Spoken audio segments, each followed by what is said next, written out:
Welcome. I'm going to talk about what is the main difference between old school classical yoga and new modern yoga. Classical yoga versus modern yoga. What are the differences? What are the origins of yoga, Well, I don't know if I'll get into that too much. And then we'll get into how do we balance the two? How do you balance this and that? Some keys that to help you balance out your yoga practice. Yes, so please like and subscribe if you haven't already. It'll help my channel. And let's get into this. It's going to be tons of fun. Let's do this. Okay, so what are some of the differences between classical yoga and modern yoga? Let's get into this. First one. I would say one of the main ones is modern yoga is mostly physical. It's bending postures, asanas. Asana means posture, and you're bending. It's a physical workout essentially. It's become an exercise with modern yoga. Mostly, it's become an exercise. Healthy exercise, yes. A type of exercise that's amazing and has all these benefits, yes. But still, mostly, it's become an exercise. That's modern yoga. It's exercise. Yes, there's a lot of benefits that I can get into. And old school yoga is more about, it's more about the body.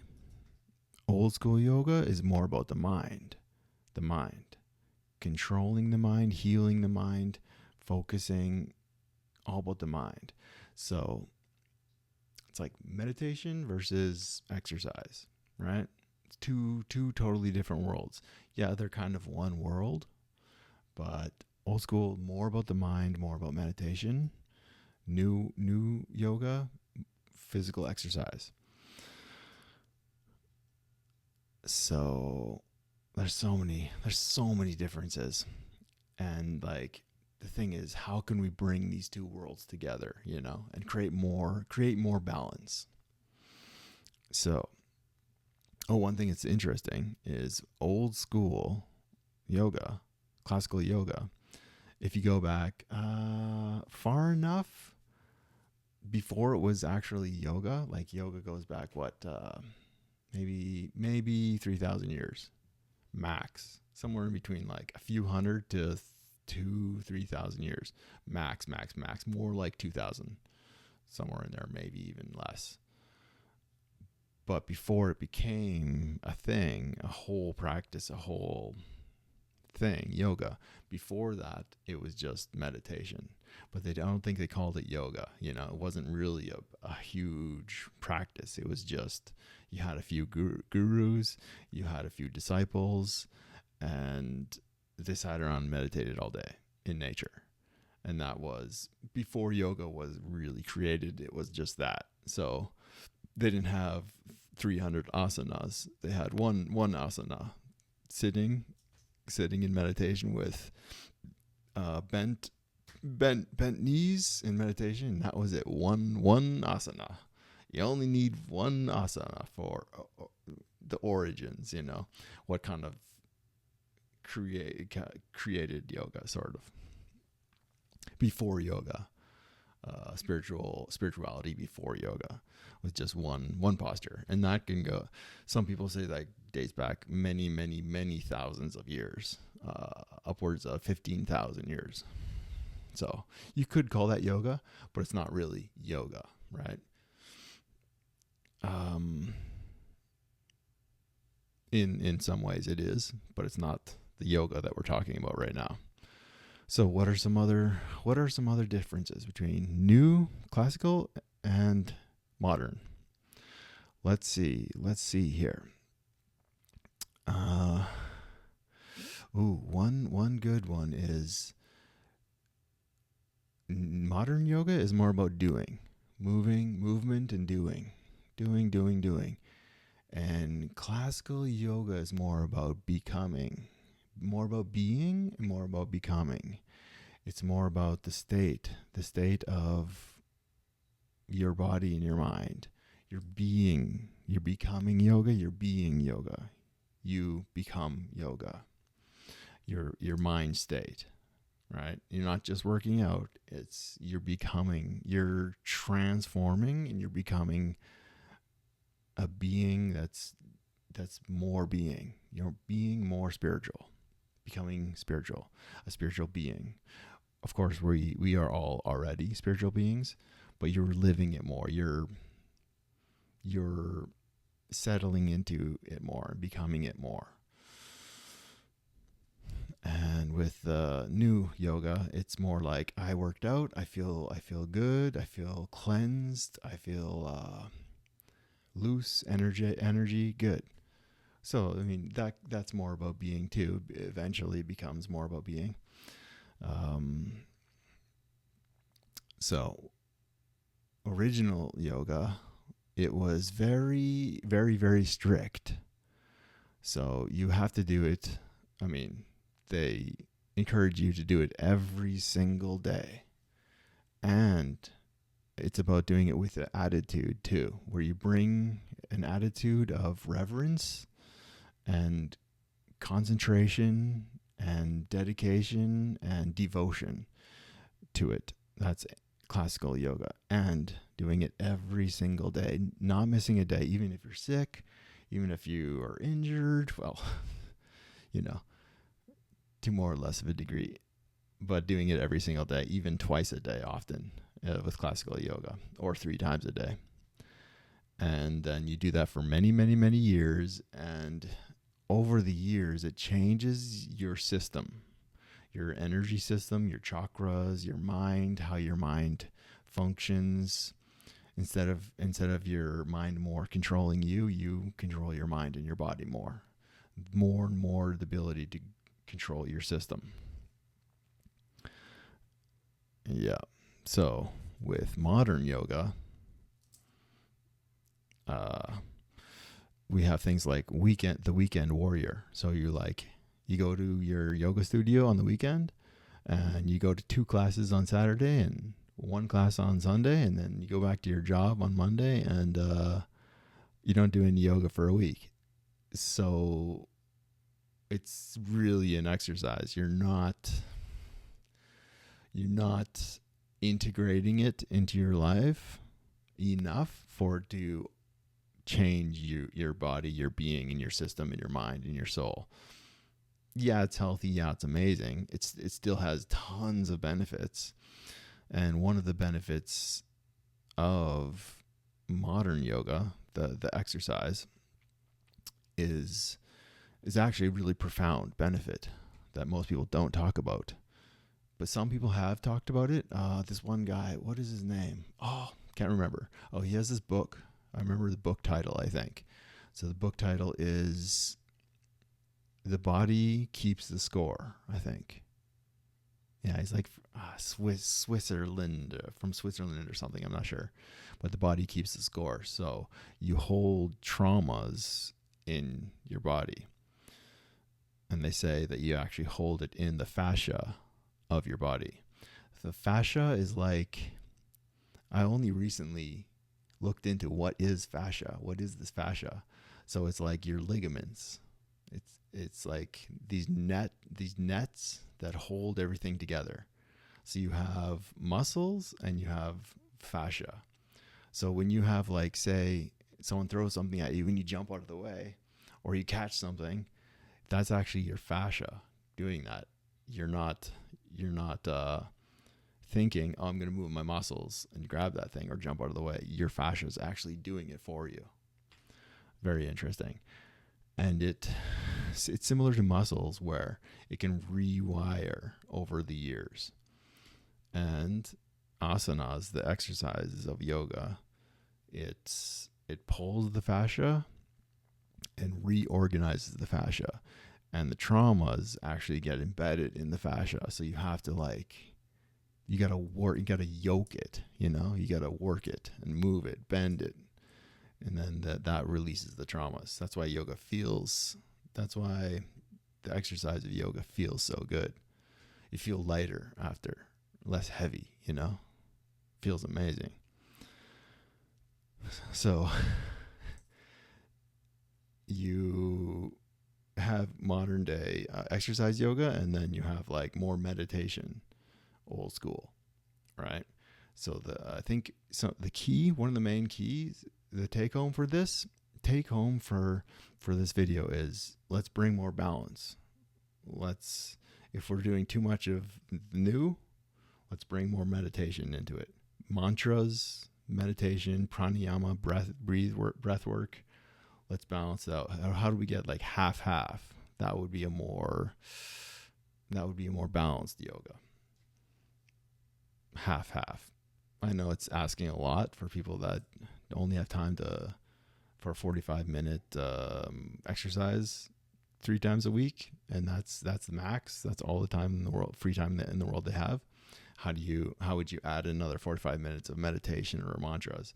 I know it's asking a lot in this day and age, but that's yoga, I think. You'll get the maximum benefits if you can balance these two worlds, right? So are there any other ways in which classical yoga and modern yoga are different? There's literally like 100 or 1,000. So I'll touch on base on a few of them, but I could talk about this forever. Like, don't get me started. Don't get me started. Okay, so one main one is a guru. And I find in this day and age, gurus have a bad name. Why?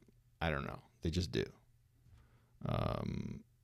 Is it from some of the stuff that's coming from India in there? There's a lot of stuff that isn't very positive coming from India. Could be from that. I don't know. But gurus are amazing, and they originally were very, very, very, very super key elements of yoga.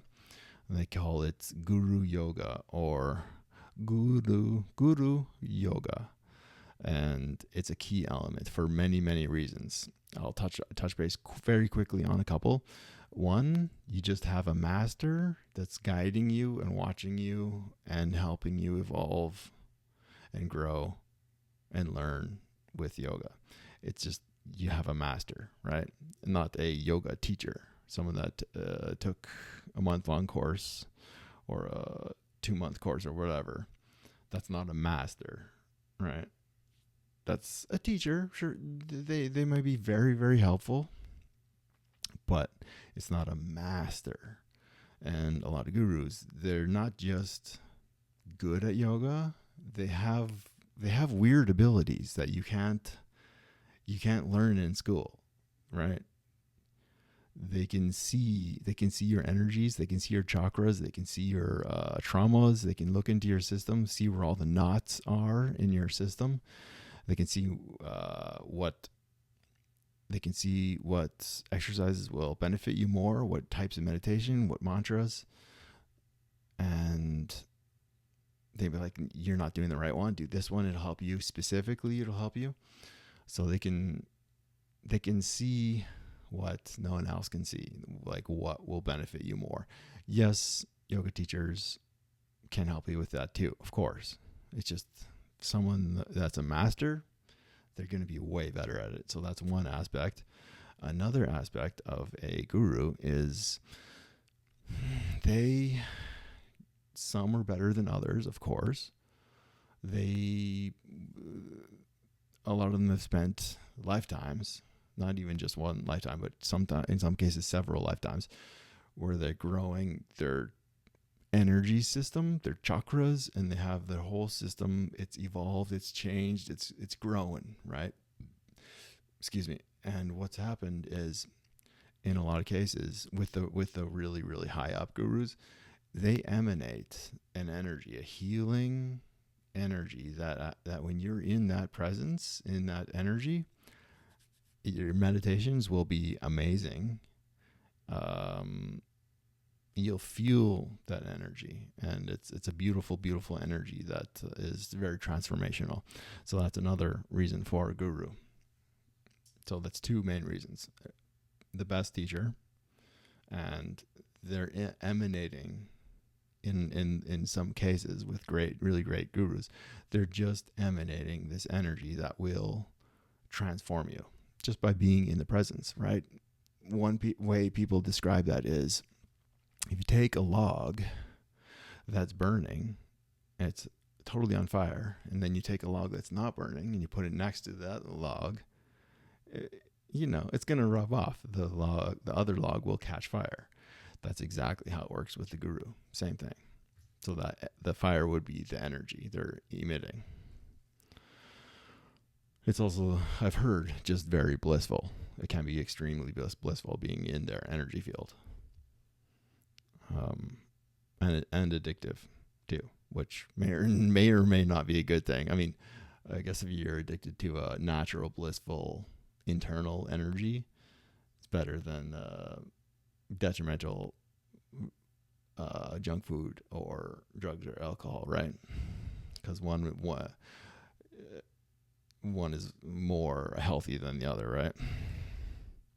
So, are there any other ways? Are there any other key differences between old school yoga and modern yoga? Obviously, there's many, so many. Oh, I love this one analogy. I came up with this analogy several months ago, and when I was trying to explain to someone that there's a massive difference between old school, authentic India yoga and modern Western yoga, and how they're totally different, my analogy was this. Say you have two different continents, and people travel to one continent, and they have this thing called cars, and that's yoga in India. I know in this day and age there are authentic, real deep, authentic, old school classical yoga in all over the world now, because it's become a big movement. But I'm generalizing Western and Western yoga and India yoga. We'll say that a car is yoga. So there's people in this continent don't have cars. They don't know what they are. They go to this continent, India. They go, cars are amazing, and they take some of the pieces and parts of a car, bring it back home, and they start selling it everywhere. Wholesale, selling it in these little clubs called yoga studios. And the best part of the part that sells the most are the wheels. And no one on this continent knows what yoga is. So they think yoga is the wheels. And so they sell wheels in yoga studios wholesale, and it becomes a huge fad. Everyone's buying these wheels, going to yoga studios to get a wheel, and you take the wheel home and you roll it, and you're like, ooh, look at that wheel go. And then someone from this continent, India, goes over and sees them what they're doing and goes, that's not yoga. And they're like, yeah, it is. Yoga's amazing. And then the person goes, no, that's only one little part of yoga. You're missing the whole thing. Like that's just one part. And so yoga is, you take a couple hundred different pieces, you put it together in just the right way. You add gasoline, you add some energy, you add some air in the tires, you add some paint, and it becomes a machine that can transport you around. It's not just one part of the puzzle. It's not just one part of a machine. So that's more classical yoga. You have all these moving pieces and moving parts that need to be arranged perfectly, just so, by a master. And then you have this machine. And what does this machine do? What does this machine called yoga do? It's lots of things. It heals the body and the mind. But the main thing is spiritual transformation. Transforms your being into a different being, essentially.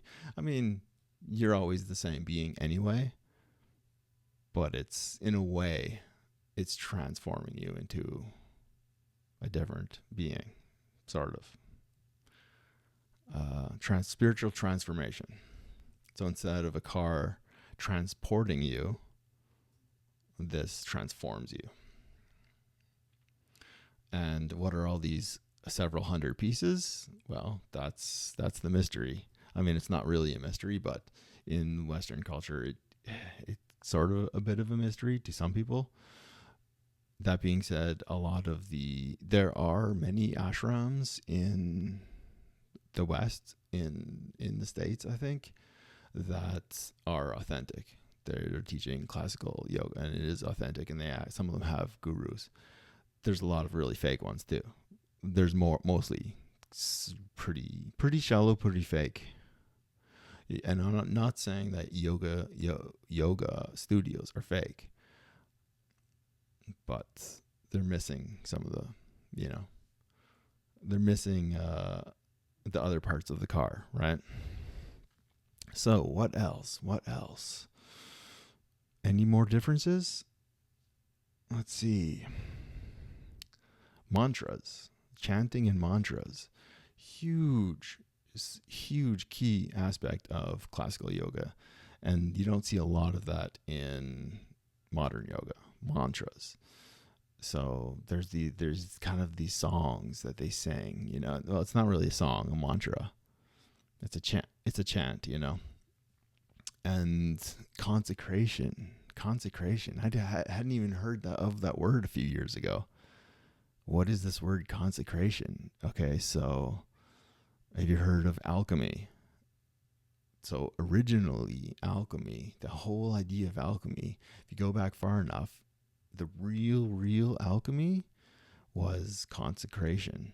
It was yogis transforming the essence, the energy of an object or an area into a higher concentration or a different, more spiritual, more divine energy. So it's like turning lead into gold, or the vibrational energy of an object into a different vibration, a very heightened vibration. So that's a very quick way of describing consecration. So there's a lot of consecrating going on in classical yoga. So they consecrate objects, and you can use these objects for helping your meditation or your spirituality. They can help a little. It's not the end all be all, but in some cases it's really, really cool. And they can consecrate like large stone objects, and you can feel it. You can touch it and feel it, and being in that area, and you feel totally different. It's like when you go if you live downtown in a city and you go out of the city and hang out in nature for 3 days, you feel different. You totally feel different. The energy is different out in the nature. So imagine it's like that times 10. And in ancient India, they would consecrate whole areas. They would consecrate like the town square, and ashrams are always heavily consecrated. And you feel it when you go in. Temples were heavily consecrated. And ancient times, they would go and just sit in the temples. They didn't go there to learn anything. Just they wanted to sit in that energy, and the energy would be calming and clearing. Consecration, it's wild. So they can consecrate many things, even a mantra. They consecrate the mantra, so the mantra works better. Very fascinating, very cool. Okay, so singing. Classical yoga, there's a lot of people that sing. Think about the Hare Krishnas. They sit around all day, sing for 4 or 5 hours a day. And so there's so many aspects. I'm opening cans of worms here. But yeah, so classical yoga, it's a lot more about meditation and chakras, your energy systems, meditation controlling the mind, and also blissfulness. With years of meditation, you can control areas, little glands in the brain to create blissfulness. And that's hardcore yoga. That's classical yoga. Yantras. So that's when you have like a design with like circles and triangles, and you put it on your wall. A yantra can help It's sacred geometry, right? Like a Sri Yantra, SRI. That's one of the main ones. There's many. And you also find that in Tibetan Buddhism too. They're not called yantras though; they're called something else. Mandalas. Yeah. So there's a lot of different aspects. They're classical and modern. They're both great, but can we bring them together? So that I'll leave you with this. The end is balance meditation with exercise, or breath work with exercise. Bring more balance and it'll work better. I'll leave you with that. Like and subscribe if you got anything good out of this, and have a nice day. Peace.